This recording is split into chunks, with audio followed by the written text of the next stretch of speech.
Bonsoir et bienvenue dans le Grand Forum en ce lundi de Pâques. On est ensemble jusqu'à 20h autour de la table ce soir. Laurie Delostal, bonsoir Laurie. Bonsoir à tous. Olivier Talaron également, salut Olivier. Bonsoir. On va parler foot, Ligue 1 au lendemain du Classico et la victoire du Paris Saint-Germain. On écoutera d'ailleurs dans un instant Mohamed Sissoko, le capitaine parisien hier soir. Mais d'abord, voici le programme de ce journal. Les titres, Tony Robic. Hatem Ben Arfa revient fort, très fort, à l'image, vous le verrez, du but qu'il a inscrit tout à l'heure en Première Ligue. Avec lui, Newcastle se rapproche dans la course à la Ligue des Champions. Il ne se quitte plus, marquage ultra serré. Montpellier et le PSG vont jusqu'au bout se disputer le titre en Ligue 1. Acteur de ce duel, vous entendrez Momo Sissoko, le capitaine parisien, et le coach héroltais René Girard. Ajaccio et Quevilly, deux équipes de National, vont jouer cette semaine les demi-finales de Coupe de France. Première en lice demain soir, le Gazélec s'attaque à Lyon après avoir sorti Toulouse et Montpellier. Pratique, fonctionnelle, c'est dans ce complexe, celui du Shakhtar Donetsk, que logeront les Bleus pendant l'Euro au mois de juin en Ukraine. Nous en ferons la visite guidée. Après le couac de l'Euro, les experts vont tâcher de rebondir aux Jeux Olympiques. Gardien de but des Bleus, Daouda Karaboué est l'invité ce soir du Grand Forum.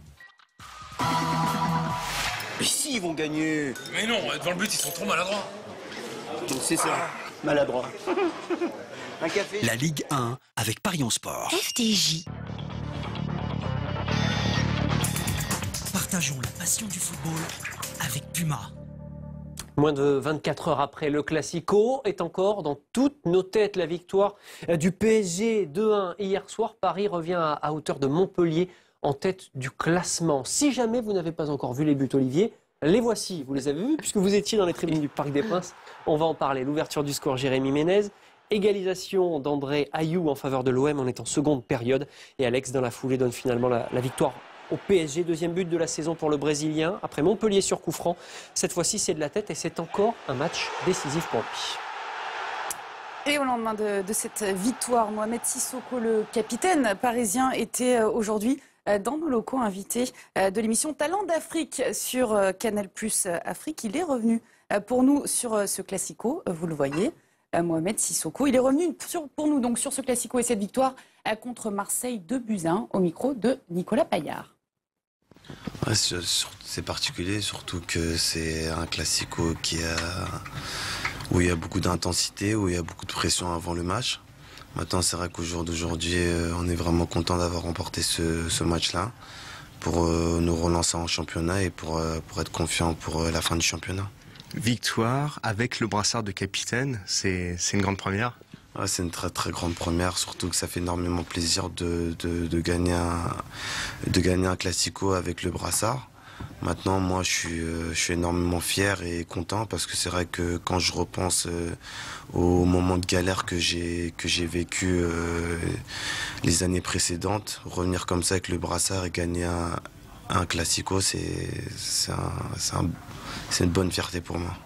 Vous pensez franchement que les Marseillais peuvent faire exprès de laisser gagner Montpellier mercredi? Bon, je ne sais pas s'ils peuvent faire exprès, mais maintenant, on va voir ce qui va se passer. J'ai parlé avec mon pote Jimmy Traoré, et bon, je lui ai mis la pression. S'il peut motiver ces gars pour qu'ils remportent ce match, ça fera du bien, ça nous fera du bien. C'est quand même un peu étrange de voir les supporters marseillais sur les forums dire on se souvient de 99, le PSG qui avait laissé filer le match face à Bordeaux, vous faites pareil face à Montpellier. Ouais, bon, après ça, c'est des polémiques qui sont hors contexte du football. Maintenant, nous, comme je l'ai dit, nous, on regarde nos performances. Après, si Marseille peuvent nous donner un coup de main pour une fois, ça sera avec plaisir. Mohamed Sissoko, le capitaine parisien, hier exclu quand même dans les dernières minutes. Ça n'a pas empêché le PSG de s'imposer 2-1. Est-ce qu'un Classico gagné comme ça, Olivier, ça peut permettre d'oublier tous les maux des jours précédents ? Pas forcément oublier notamment la qualité de jeu qui est pas bonne depuis un moment au Paris Saint-Germain, mais gagner un Classico, évidemment, ça peut compter pour la suite du championnat. Ça va provoquer sans doute un déclic dans cette équipe qui était en perte de confiance. Alors effectivement, c'était pas très très brillant du point de vue technique, dans la fluidité du jeu, mais c'est vrai que gagner ce Classico, ça va compter dans les têtes, ça va peut-être libérer ces joueurs parisiens pour la dernière ligne droite. C'est très serré, effectivement. Alors on se souvient, il y a moins d'une semaine, il y a eu le cas Néné, vous l'aviez rencontré, le club parisien a fermé ses portes, à part Néné qui s'est exprimé en exclusivité chez nous. On oublie vite comme ça, j'ai l'impression qu'on tourne vite la page. Regardez, on le voit Néné sur cette image, il a été dans les bras de quasiment tous les joueurs. On a parlé d'une rupture entre le joueur brésilien et ses partenaires. C'est pas vraiment le cas. Néné, il a eu un comportement hier même lors de sa sortie qui a été exemplaire. Il a encouragé ses partenaires. C'est vrai que lorsqu'on gagne, on oublie plus facilement les problèmes de vestiaire.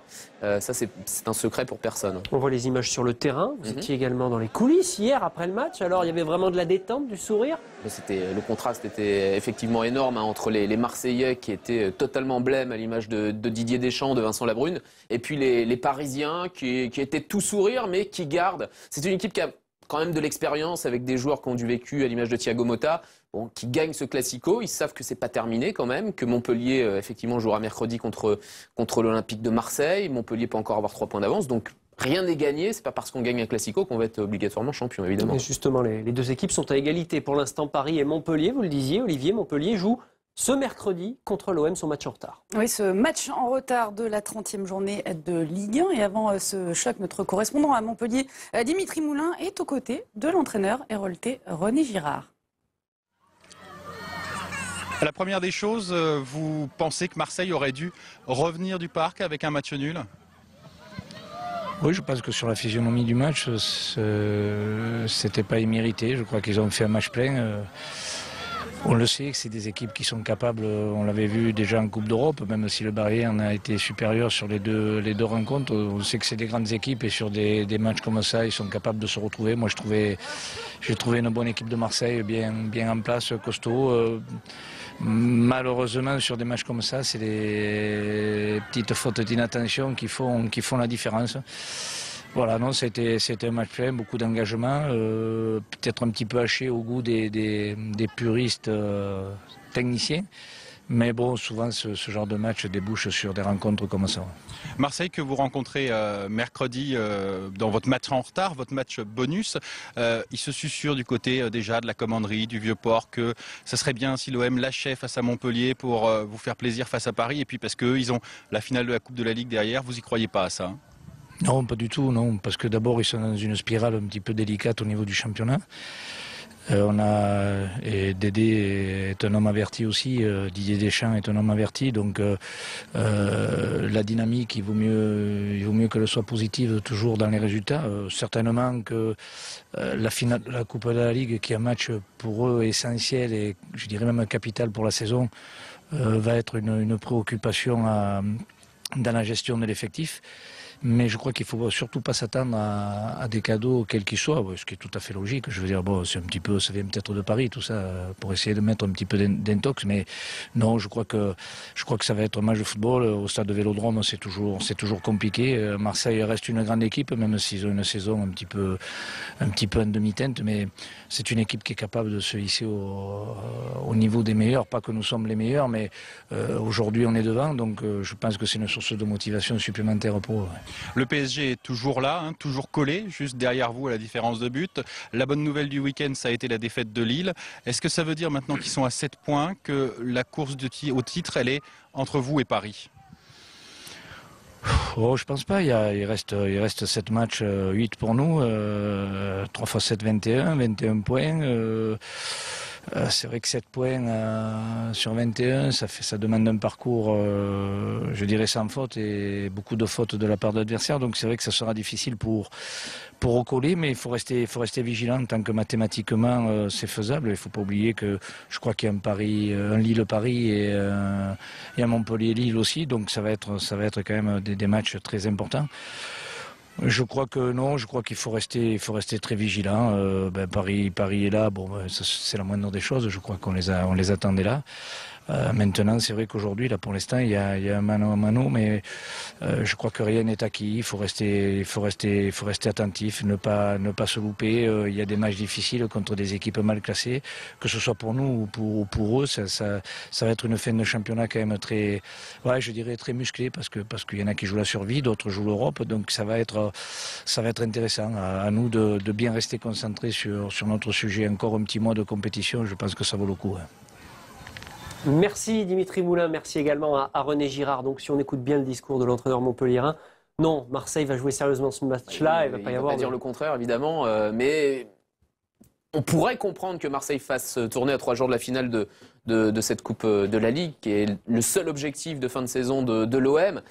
Cela dit, après la défaite d'hier au Parc, ça ferait 12 matchs consécutifs sans victoire pour l'OM. Et à 3 jours d'une finale, ce serait aussi très compliqué. Donc c'est vrai qu'on a tous hâte de voir le visage de cet OM qui doit avoir quand même un petit peu l'écrou, on l'espère. On en parle dans une seconde à nouveau de ce Marseille-Montpellier. On va faire le point sur le classement. René Girard se demandait si il était seul avec le PSG à jouer le titre. Oui. Je crois qu'on peut dire oui désormais. On le rappelle, les deux équipes qui sont donc en tête avec la différence de but pour les départager. Montpellier devant et Lille désormais qui compte 7 points de retard, qui est décroché, qui est sous la menace de Lyon, qui pointe à 3 longueurs. Et puis regardez, Marseille 9e à 23 points. Il y aura un duel pour la 3e place, Lille-Lyon, et puis effectivement pour le titre, Montpellier-Paris, ça semble évident.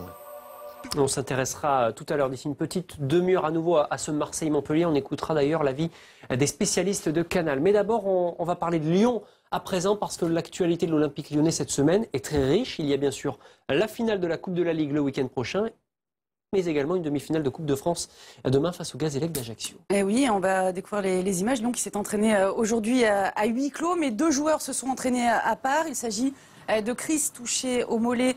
C'était lors du derby contre Saint-Etienne, qui ne fera pas le voyage en Corse. Le Brésilien, encore un peu juste, il a subi une séance de reprise avec Robert Duverne, tout comme Michel Bastos, qui souffre lui du dos. Les Lyonnais qui ont en tout cas suivi avec grande attention le Classico d'hier, donc entre le PSG et Marseille, qui retrouveront donc samedi en finale de la Coupe de la Ligue. Ils vont tenter, on le rappelle, de remporter leur premier trophée depuis 4 ans. On va écouter à propos de la performance de l'OM hier Bafé Gomis et Rémi Garde au micro de notre correspondante Christelle Schneider.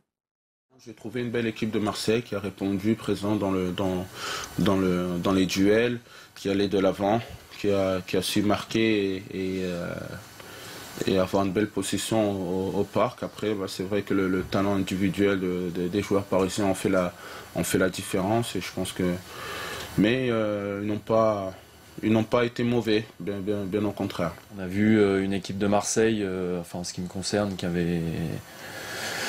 avait retrouvé, je pense, des vertus collectives, qui n'a pas été forcément réussite sur ce match, mais voilà, j'ai pas vu une équipe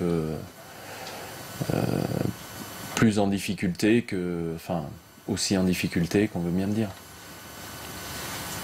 Ça te met sur tes gardes pour samedi? Je suis toujours sur mes gardes. Toujours. Même quand je veux pas. Merci. Il est toujours sur ses gardes, Rémi Garde, forcément, au micro Facile. de Christelle Schneider, notre correspondante à Lyon. On ferme cette page Ligue 1, on s'intéresse à l'Angleterre tout de suite.